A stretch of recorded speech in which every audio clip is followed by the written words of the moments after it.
I could count that 100 different ways.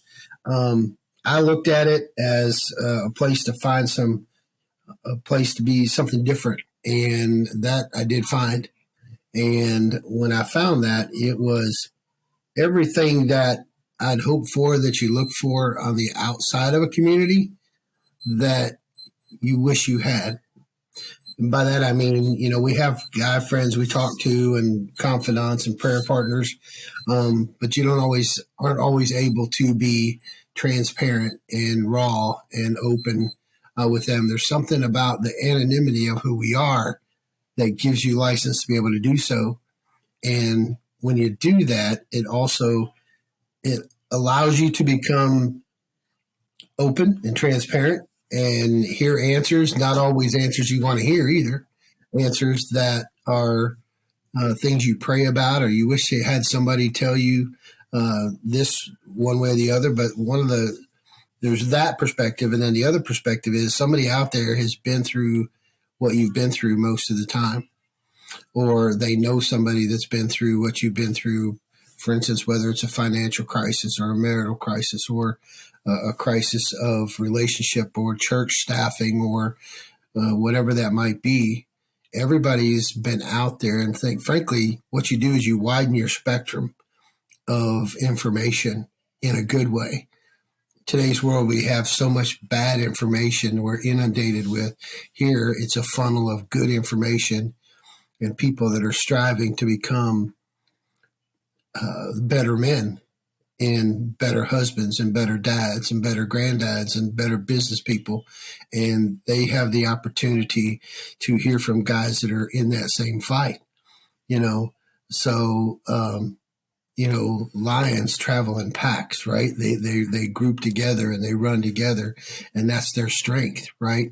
And their strength comes from guys you're not afraid to be honest with, or not afraid to have them be honest with you.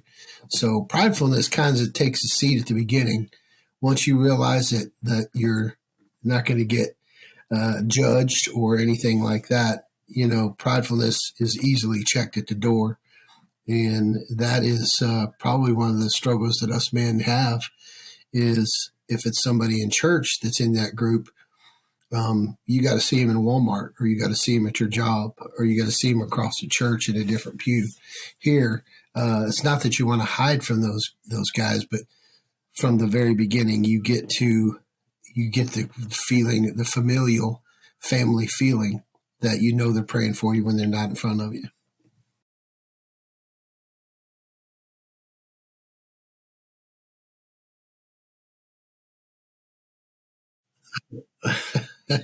I would say there's no reason not to try it. There's no reason to not, because what you think you might not find that you need, you're going to find in the group, right? You say, what am I do this, or what am I getting caught up into, or whatever.